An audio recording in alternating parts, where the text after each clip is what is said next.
esse Cruzeiro é forte mesmo? Elenco tem. Elenco tem. O que me chama mexeu bem, né? o que chama a atenção no Cruzeiro é a velocidade de saída de bola. Isso no futebol hoje é A fundamental. velocidade deles é uma coisa que me impressionou no jogo do esporte, já tinha impressionado antes. Aí Meteu impressionou. 4x0 no esporte. Mas contra o Flamengo impressionou a marcação lá em cima, os atacantes. Foi por isso que ele tirou Dudu e Gabigol para colocar o Caio Jorge e outros que querem ir para cima e marcar. Contra o Flamengo ele surpreendeu. Deixou o Flamengo subir pela lateral. No Flamengo foi um grande jogo do Cruzeiro. E aí veio uma vitória importante e vai enfrentar o Atlético, que estava com moral meio baixo, né? Para de falar sobre o Cruzeiro que reabriu conversas com Valentim Gomes, o zagueiro argentino de 21 anos de idade, que pertence ao Vélez e quase se transferiu para a Raposa no início da temporada. O negócio caiu na última hora porque o Vélez fez novas exigências depois de um acordo verbal por um pagamento de 11 milhões de dólares. Pois bem, na Argentina surgiu a informação de que o Cruzeiro procurou o Valentim Gomes e também seus representantes para saber se existia alguma chance de retomada de tratativas. E a resposta foi positiva. O Valentim segue disposto a sair do Vélez e gostaria de jogar no Cruzeiro, embora seu empresário esteja na Europa conversando com outros 2 clubes europeus cujos nomes não foram revelados. É bom dizer que, em caso de avanço nas negociações, e o Vélez ainda nem foi procurado, dá para descartar por completo qualquer chance de negociação na base dos mesmos 11 milhões de dólares de tempos atrás. Isso porque, desde então, Valentim Gomes já foi negociado, por exemplo, com um clube italiano e foi reprovado nos exames médicos por conta de um problema no menisco, que vem desde 2021, quando ele passou por cirurgia. Diante desse cenário, o clube que contratar o Valentim Gomes sabe que há restrições médicas e, por isso, pode e deve exigir um pagamento menor de grana. O que dá para dizer é que houve um novo contato entre Cruzeiro e staff do Valentim Gomes. Não houve conversa com o Vélez, até porque para fazer esse tipo de conversa, o Cruzeiro quer ter certeza do que o Valentim Gomes pode oferecer. O empresário do Valentim Gomes está na Europa conversando com 2 clubes de lá. Ele quer muito sair de lá, até porque ganha pouco e teve muito perto de virar reforço do Cruzeiro no início da temporada. O Cruzeiro, depois do jogo do Flamengo, ele ganhou uma vitaminada. Ele tá jogando bem. Agora, que o Cruzeiro mostrou que começou a engrenar, isso aí eu não tenho dúvida nenhuma. E o bom, no próximo domingo nós teremos um clássico com o Cruzeiro motivado de um lado, o Atlético motivado do outro. E aí é aquela história. Que pena, que dia ruim para um clássico entre Atlético e Cruzeiro, esse próximo jogo aí do Campeonato Brasileiro. Poderia ser bem daqui umas 4 ou 5 rodadas, né? Fala desse Cruzeiro. Olha, Essa carinha de sem vergonha fala sua. do Gabigol agora. Não. Você falou que ele ia ser o artilheiro do brasileiro. Não, eu nunca falei. Não falou, isso. Léo? Não falei nada disso. Vai fazer 20 gols. E não, está descaradamente que ele não consegue, ele entra, ele destoa do time do Cruzeiro, ele não consegue. Vai ser difícil, hein? Eu acho que ele já sabe isso. Não, ele já tanto é sabe, que mas ele ganhando 2,5 tá Não, sossegado, né, ele Léo? tá de boa, 100 né? por 100 dia, por tá dia, bom 100 demais, por né? dia. O cara não vai esquentar a cabeça, ele não é inteligente, né? Porque vai acontecer com ele o que aconteceu com o Dudu. Se sair do Cruzeiro, não pega 1.000 de salário, não, tá? Eu também concordo com Quê? ele lá. Se sair do Cruzeiro, não tem time que paga 1.000 pra ele, não. 1.000 é 1 milhão. 1 milhão, quer dizer. Não paga, não. Você Tá é ganhando julgado. 2,5. Aqui o Pedrinho tem a senha. Paga ele compra tudo lá no BH, volta tudo pro Cruzeiro. Mas você tá falando que ele vai trabalhar no caixa lá? Não, vai porque o fazer, caixa paga vai mal. fazer compra no supermercado. O que eu acho que deixou claro e que muita gente deve ter percebido é que o Jardim, ele conseguiu implantar o sistema e os jogadores encararam isso. Isso é que é importante. Concordo. Porque se ele viesse, ele custou, viu? E ele teve. E quem deixou ele tomar as atitudes e acreditou nele, deu o que deu. Pedrinho. Pedrinho acreditou. Bancou, né? Eu até vou dar minha mão à palmatória aqui, gente. E eu achava que o Lucas Silva não ia dar Olha nada. o que ele fez com o Lucas Silva. Ele fez o Lucas Silva jogar Consertou o meio bola, de ué. campo. Eu não acreditava nisso nunca. deu Até o volume. Eduardo Deu volume. não. Acho que o Lucas Silva está preenchendo o meio de campo ali. Tomou É. conta. Botou o Lucas Silva com o Eduardo. Eu até achei que ele escalou errado, depois eu vi que ele estava certo. Certo. Ele realmente assim. E eu vi, tem algumas pessoas comentando, principalmente quem comentou sobre isso foi o Felipe Luiz sobre ele. É preciso ter essa frieza também, assim como o Leonardo Jardim teve para fazer as alterações necessárias no Cruzeiro. E quando eu digo separar o joio do trigo, é uma clara menção aí aos jogadores que saíram do Cruzeiro, né? É o caso do próprio Dudu, a questão do Marlon, que também influenciava bastante no Cruzeiro desde o ano passado.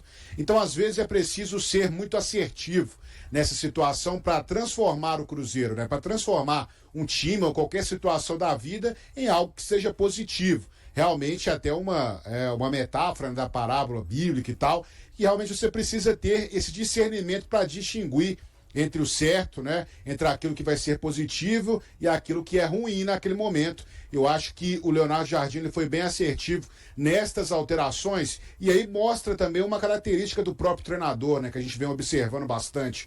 Além de ele fazer essas mudanças no Cruzeiro, a gente percebe também uma sintonia muito grande dele na busca pelos resultados, né? O Cruzeiro já tem aí 5 jogos sem derrotas, 4 vitórias e um empate.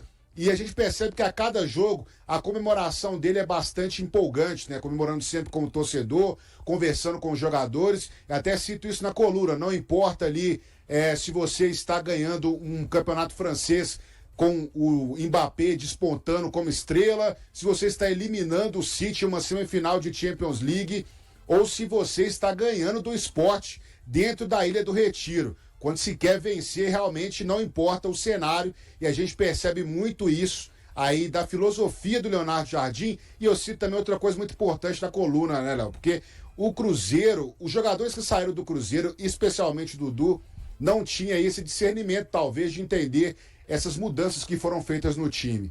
Mas outros jogadores que estão aproveitando a chance agora, eles tiveram discernimento para esperar esta oportunidade, porque quando começou a temporada e quando o Jardim chegou aqui, o Lélio também vai lembrar, o Rafa, o Caio Jorge não era titular do Cruzeiro, estava voltando de uma lesão, o Matheus Pereira estava mais para lá do que para cá, com uma cabeça totalmente confusa, inclusive quando ele permaneceu aqui no Cruzeiro, ele não era o titular do Cruzeiro, e agora os dois jogadores se tornam aí peças fundamentais neste momento que o Cruzeiro vem vivendo, ou seja, é preciso também saber esperar e ter o feeling certo para colocar essas peças e dar o retorno, como vem sendo aí o caso, especialmente de Caio Jorge e agora do Matheus Pereira com 2 gols, que não marcava, né, há bastante tempo os primeiros gols dele nessa temporada. Já faz um tempo que a gente não viu uma boa atuação do Matheus Pereira e ontem a gente falou do melhor em campo, né? Pelos 2 gols, pela assistência, mas a gente poderia dividir ali com outros jogadores, certamente. O Cruzeiro teve uma boa atuação. Mas você pega o interesse do Matheus Pereira, ele assim é muito claro quando a gente vê o 4º gol do Cruzeiro, o 2º gol dele no jogo. Sabe? Porque ali ele acreditou que o zagueiro iria dar mole. E deu mesmo. E ele estava em cima do lance, ficou com a bola, e aí a qualidade dele, cara a cara, não vacilou e fez o 4º gol do Cruzeiro, o 2º gol dele no jogo. Eu também concordo, o tempo que eu vi da partida, ele foi o melhor jogador do Cruzeiro em campo ontem. O Rivera, que tocou aquela bola, né, na recuada para o goleiro Kaique França. E o que chamou a atenção é que o Rivera, ele recuou, mas parecia que nada estava acontecendo, né? Ele recuou, errou, como já tinha ido mesmo, já tinha feito bobagem, aí, enfim, deixou o Matheus Pereira cai no chão, né? Põe a mão na cabeça, meu Deus, ele tava tranquilão, me dá a bola aqui, vamos soltar meio campo e vambora. Perdido por 3, por 4 mil, o Rivera parece que não estava se importando muito. Aqui o José Daza tá no chat da live, tá dizendo que o Cruzeiro com as contratações de junho e julho será candidato, porque a gente tá perguntando a nossa enquete, né? E aí, assim como Flamengo e Palmeiras, com essa sequência do Cruzeiro, você já pensa num Cruzeiro brigando pelo título ou ainda tá cedo para falar disso? Enfim, o que comentar sobre Vidalba, né? Que de fato pegou mais uma vez essa posição para ele, né? Era ali do Jonathan Jesus e tá resolvendo a parada, né? Defesa do Cruzeiro que acertou agora com o Fabrício Bruno jogando pelo lado direito e o Vidalba tomou conta ali daquele lado esquerdo, né? Dentro disso que o Jojo falou aí da turma que soube esperar, né? O Vidalba tá nessa turma também, Lucas Silva, Christian. Também. A gente lembra deles, né, Jojo? No início da temporada, na reserva do Cruzeiro, o Vidalba acabou correspondendo. E até com aquela brincadeira até do Pedrinho aqui, comparando ele com o elevador. É verdade, nossa. Tinha esse destaque ainda, mas ele teve a cabeça no lugar, a cabeça fria, tá jogando muito bem.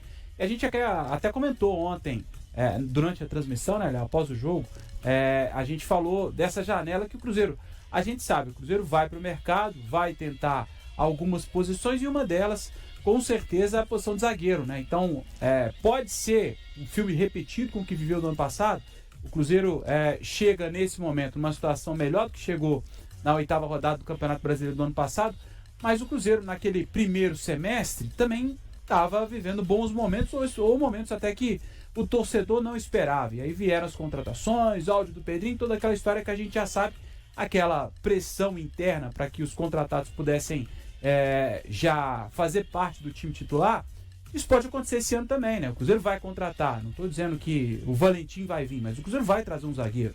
E aí, se trouxer um zagueiro do peso do Valentim, ele já chega para poder assumir a condição de titular na vaga do Vidalba? Porque o Fabrício Bruno a gente sabe que não vai para reserva. Então, é um problema que vai ter que administrar também o técnico Leonardo Jardim, mas é um problema bom, um problema positivo, mas é de fato um jogador que tem apresentado um bom futebol, o Lucas Vidalba.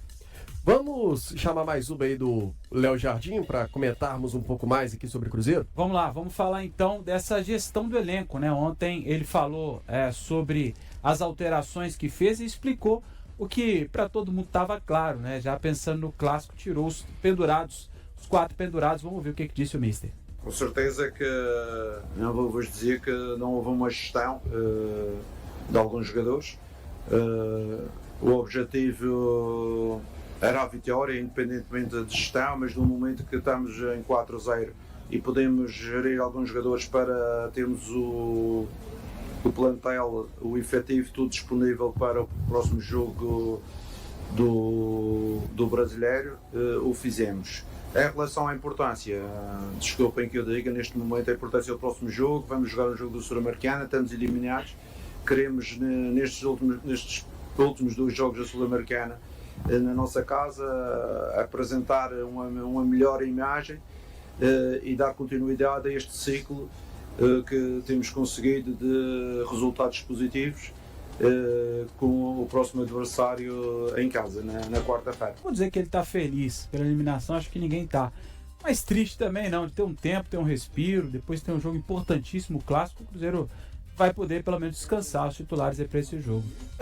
Aquela máxima de há males que vem para o bem, né? É óbvio que foi um vexame o Cruzeiro sair da Copa Sul-Americana nesse grupo, né? Ser eliminado precocemente, então, com 2 rodadas aí de antecedência, numa Copa Sul-Americana nesse grupo, é um vexame, né? Olha o tamanho do Cruzeiro no cenário continental e o tamanho também dos adversários. Mas, beleza, aconteceu o vexame, comentamos, reconhecemos semana passada. Nessa semana, ele vai ter esse luxo, né? A gente tem um jogo na quarta-feira, antes de um clássico, podendo poupar todo o time, e enquanto o rival, por exemplo, vai ter um jogo no dia seguinte, ainda na quinta-feira, e ainda brigando por classificação. A gente vai falar daqui a pouco sobre o Atlético, é claro, sobre essa projeção para a Sul-Americana. Mas, ô Josias, e para esse clássico, hein? O Cruzeiro é favorito, é muito favorito, você não entra nessa de favoritismo, é claro que favoritismo não é que ganha o jogo, mas o que você está acompanhando dessa evolução do time também, Jojo, como você está enxergando o Cruzeiro para o Clássico? Bom, essa questão de favoritismo, acho que ela não pode ser colocada aí em xeque, em voga neste momento, né? Porque acredito que os 2 times aí, o Cruzeiro talvez esteja numa situação um pouquinho melhor de montagem agora de timing, mas isso também não quer dizer nada, né? O Atlético também conseguiu um bom resultado aí para cima do Fluminense, então acho que é um jogo bastante equilibrado, muito igual neste momento da temporada, mais um clássico que a gente pode esperar, um jogo muito pegado, né, por várias rusgas daquilo que se estabeleceu no Mineiro, no primeiro clássico da temporada lá nos Estados Unidos, então acho que não tem nenhum favorito, os 2 chegam aí muito idênticos, muito iguais aí para este momento, inclusive até na tabela de classificação, né, a gente pegar hoje o Cruzeiro está em 4º, o Atlético está em 6º, então acho que a diferença ali é muito pequena em relação a este momento ainda de início de brasileiro, onde os times estão tentando se ajustar. Não vejo uma diferença tão grande assim para um ou para outro pendendo. Mas o Cruzeiro, obviamente, jogando em casa, né? Vai ter o apoio da sua torcida. É aquele momento que o cruzeirense aguarda aí para que o Cruzeiro consiga dar uma resposta diante aí do maior rival. É um jogo muito importante nessa sequência, e como você disse bem, Léo, agora é tranquilidade. O Cruzeiro tem aí uma semana toda pela frente para se preparar para esse jogo contra o Atlético, fazendo as mudanças necessárias para esse jogo de quarta-feira, que já não vale absolutamente nada, só o orgulho mesmo de encerrar a competição, talvez com 2 vitórias, enquanto, obviamente, o Atlético vai ter que fazer um jogo muito importante contra o Caracas aí, para deixar uma boa imagem e brigar por uma classificação à próxima fase. Mas o Cruzeiro, acho que é aquele momento também esperado do torcedor para que o Cruzeiro consiga essa vitória. Com certeza teremos um público assim muito bom no Mineirão novamente. O Cruzeiro vem estabelecendo bons públicos e é um clássico onde o torcedor está com aquele fogo para vencer essa partida de domingo no horário terrível, né? 8h30 da noite. Mas é isso aí, é o futebol brasileiro agora com 1 milhão de streamings, canais passando. É o que toca para nós. 8h30 estaremos aí acompanhando Cruzeiro e Atlético no Mineirão. Vivendo um excelente momento com a camisa do Cruzeiro, onde já anotou 7 gols e fez 2 assistências em suas últimas 8 partidas. O atacante Caio Jorge pode igualar, ainda neste mês de maio, a sua marca mais alta de gols em uma única temporada como jogador profissional. Formado nas categorias de base do Santos, Caio Jorge fez sua estreia relativamente jovem pelo clube em 2018, aos 16 anos e 7 meses. Contudo, ele só conseguiu uma sequência mais significativa de jogos a partir de 2020. Nesse ano, jogando pelo Santos, ele marcou 9 gols e contribuiu com 3 assistências em 38 jogos. Com seu bom desempenho, foi transferido para a Juventus na Itália, mas, devido a lesões, teve poucas oportunidades, atuando em apenas 3 partidas sem conseguir marcar. Em 2023 foi emprestado ao Frosinone, onde teve um tempo de jogo um pouco mais confortável, 22 jogos e 3 gols. No entanto, foi somente após sua chegada ao Cruzeiro no segundo semestre do ano passado que Caio Jorge conseguiu retomar sua fase artilheira. Em 2024, já pelo Cruzeiro, ele balançou as redes 7 vezes, 2 gols no Campeonato Brasileiro e 5 na Copa Sul-Americana. Esse desempenho está se repetindo atualmente. Após a vitória convincente sobre o Sport no último domingo, 11 na Ilha do Retiro, Caio Jorge destacou o apoio dos torcedores celestes como fundamental para seu bom desempenho. Se ele conseguir marcar mais 3 gols pelo Cruzeiro até dezembro, superará sua marca de 9 gols, que já alcançou em 2020, 2021 e 2024. Além disso, também igualaria o total de gols que anotou em sua passagem pelo Santos, 17, onde mais vezes conseguiu marcar em sua carreira. A diferença é que no clube paulista, ele disputou 84 partidas, enquanto pela Raposa, até agora, são apenas 36 jogos. E aí galera, o que acharam? Deixe nos comentários. Não se esqueçam de deixar o like e de se inscreverem no canal e acionar o sininho para receber as notificações. Até mais, Nação Celeste! Vamos pra frente!